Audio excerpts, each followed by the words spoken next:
Sipper Sippets. Just a week ago, the SCOTUS handed down some wins for the Trump administration, and everybody was in an uproar. They said that the SCOTUS was corrupt. Fast forward to this week, the SCOTUS has came down and disagreed with the Trump administration with birthright citizenship. And honestly, I think they made a mistake. But let's review some footage and the fallout amongst it all. Just sprinted across the lawn. We have this: the Supreme Court rejecting President Trump's effort to end birthright citizenship through executive order. This is a right that has been recognized in the Constitution for over 100 years. And subsequently, Congress passed laws with language that mirrored what was in the 14th Amendment, saying that if you are born here, you are a citizen of the United States. Now, in his first campaign, President Trump floated the idea of ending birthright citizenship. He and some of his supporters have complained about abuses of that system, so-called birth tourism, national security concerns. So in his second term, one of the first things he did when he came into office is that he signed this executive order ending birthright citizenship. But at the time, even people inside the administration told me they weren't sure if he was going to be able to do it that way, right? This is something that would likely have to go through Congress. He has lost this case. We just got the physical copy of it, so we'll look at who said what, but we know this was authored by the Chief Justice, John Roberts. This is the last opinion of the term, arguably one of the most significant, but I really just want to emphasize that it's notable that they have rejected President Trump on this, because really most presidents, most of what they've been able to do or attempted to do has been through executive order, because Congress is not really able to do anything on immigration, but this is a check on his executive power. And so when we review this, when we look at this in its totality, I believe that the SCOTUS got it wrong. And in fact, I agree wholeheartedly with what Supreme Court Justice Clarence Thomas had to say about it all. And let's pull up a quote that he had from his dissent. And it was saying, "I am not sure that today's opinion will stand the test of time. The citizenship clause added greatly to the dignity and glory of American citizens. Today's opinion devalues that citizenship. I respectfully dissent." And I feel like that holds so much weight. And the reason why is that people that came over here illegally or came over here just merely as tourists, they still get to bypass people who have put in the paperwork, have spent the money and the resources to get their families or get themselves over here. So it's like it's null and void.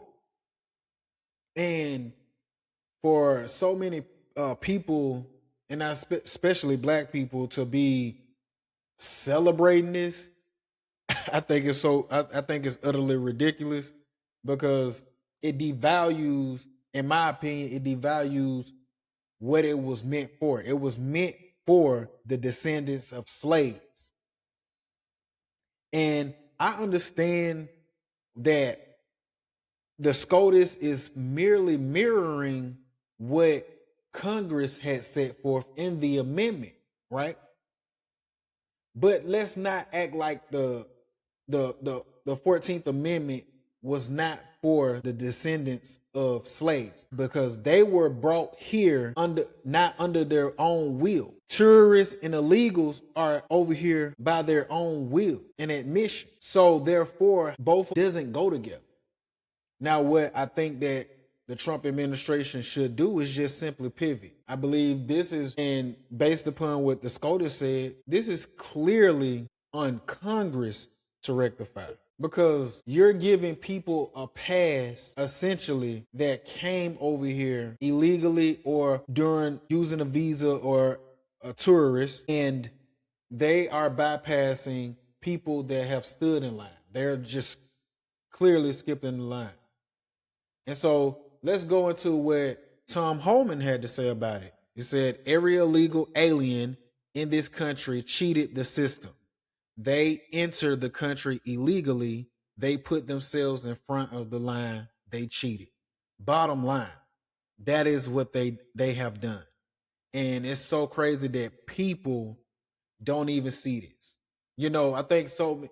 And let's look at what President Trump had to say. The The Supreme Court upheld birthright citizenship, which is too bad for our country, but we can easily make it up in Congress through legislation. With that support of the president that has now been determined during this process, no long and unwieldy constitutional amendment is necessary. Congress should start today to work on ending expensive and unfair to our country birthright citizenship. They will have my complete and total support, President Donald J. Trump. And I totally agree. And you see a lot of people, especially black people that I see online that are angry or that are cheering for this, but this doesn't benefit you. All us black Americans, this doesn't benefit you. This benefits illegal immigrants and tourists that decide if they have a baby over here, that baby becomes a citizen, and that overrides, that bypasses people that are waiting in line, and it gives them more privileges than the privileges that you have today. We got to wake up. And I understand President Trump is not everybody's taste, but here's a man that was fighting for something that literally said out his own mouth several times that birthright citizenship was for the descendants of slaves. Not everybody that just want to come over here. Not people that are using or bypassing the system, having their babies over here, and then going back to their country, home country, but their child has dual citizenship where they can go here, there, everywhere. And I think it's a load of crap. I really do. But let's hear more on this whole debacle. This comes from Justice Alito, who brought this up during the arguments. This is his separate dissent. He said the court's interpretation also has national security implications. Suppose that a person's only connection to this country is that he was born here to a mother who was present just long enough to give birth and then quickly return to her native country. Suppose that country is a strategic adversary or enemy of the United States. Suppose the child never visited the United States while growing up and was inculcated with hatred of this country. According to this court now, that person is a citizen of the United States. He can enter and leave the country as he pleases. He can travel the world on a United States passport. Even if he plots to harm this country, he cannot be deprived of his status as a citizen, at least under current precedent. He goes on to say that this decision today also provides a powerful incentive to enter or remain in this country illegally. He goes on to say, in my judgment, the court has made a mistake that will seriously affect the country's future. He was stating facts. Because think about it like this. We already got crazies over here. We already got people that want to live in this country, whether they're American citizens or not. They want to be in this country, but then you don't have no pride in this country. You haven't even assimilated. People, like I was looking at comments today through Instagram and X, and it was like people had so much smoke for America and what America is supposed to stand for, but get mad if you have pride in America. Get mad that you are standing for the United States of America. It's like, it just mind boggles me every single time that people can have so much pride in where they're from, but they want to live here. They want to live in the greatest nation in the world, right? But try to chastise you for you having pride in your own country. But they can have pride in their country. They can come over here and still hold pride from their country.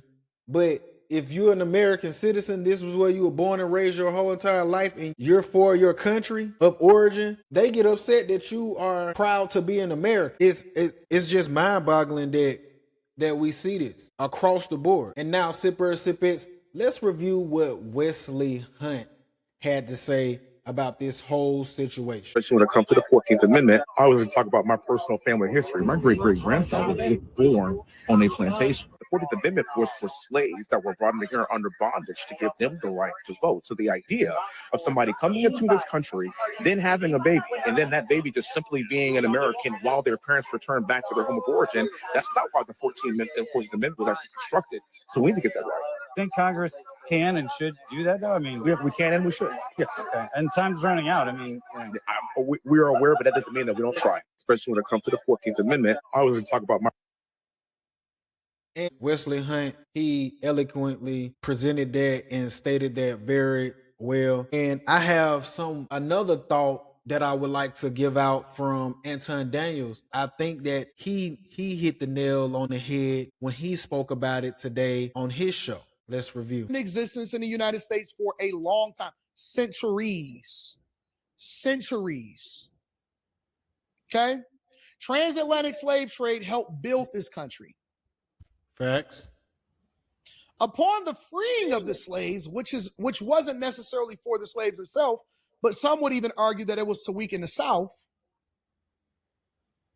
It applied broadly, but obviously it was made for, and the people that was at the forefront of why this rule was put together is the people that didn't ask to be here. It wasn't for people that came over here voluntarily. It wasn't for people, they didn't do this because, oh man, it was challenged legally, but it doesn't necessarily mean that that's why the rule was created in the first place, right? So unfortunately for the Supreme Court, they go by case law. They go by previous cases in which people were able to challenge, even back in the 1800s, well over a century ago, that they were able to challenge the rule of law based off of certain principles that was operating at that time. But it doesn't mean that the poster child for what birthright citizenship was for Black people that were brought over here against their will, but had children and had to breed. And so as a result, the Supreme Court disagreed with the Trump administration and said that we're going to go strictly by how we interpret that the law was created or the amendment was created in the first place, and not based off of what it was really created for or who was at the forefront of why this movement was happening in the first place. So they don't add context. The only thing that they care about is how they reference law, how they reference the amendment and how it was interpreted, even though it was said created for all. That way it covered everybody, but it doesn't mean that that's why it was created in the first place. This is true. And this is, I'm gonna let them keep going, but this is why I'm not too upset about it, because they're going by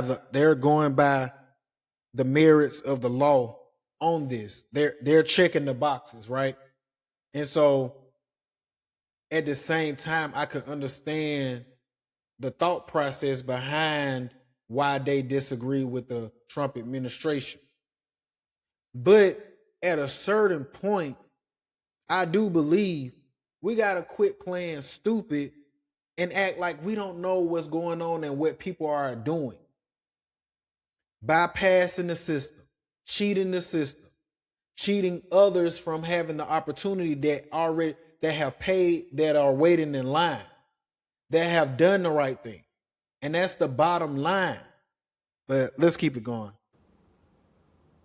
So now anybody can come over here illegally. You can literally cross the border, and the Asian community does it so well. So well. They hide their pregnancies. They come over here. They fly over here for vacation. They have their children in an American hospital, and then they go back to their country, and then they have birthright citizenship applied to that child. So it doesn't matter anymore. They don't care if you came over here legally. They don't care if you came over here illegally. They don't care what happened. Slavery is abolished. The people that was used to get this law passed or get this amendment in the first place are now out. They out. Guess what you're not going to hear from Black people? I guarantee it. I guarantee it. I am going to talk about this on After Hours tonight. Guess what you will not see from black people? We're going to have this conversation tonight. We're going to talk about a lot of things. You are not going to see with all of the protest. You know why they're not going to talk about this? Because they don't want to give Trump credit for fighting on the behalf of what you would call yourself an FBA. Trump said, nah, man, this was only for slaves. This was for the descendants of slaves. And nobody is going to say anything about it. He took it all the way to the Supreme Court, fought for it. Fought for it.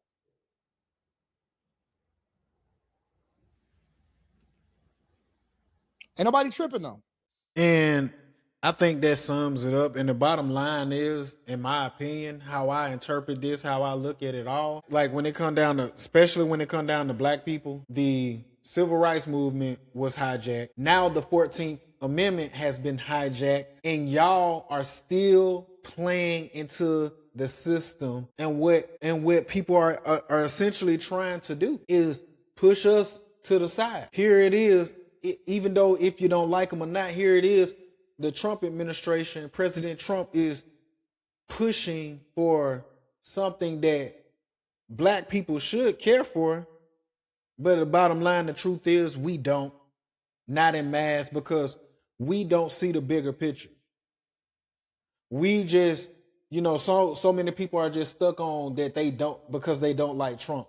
But the real reality of it all, because this hurts all American citizens. This hurts everyone that has fought and came over here the right way. Because at the end of the day, like, okay, I'll throw y'all a bone.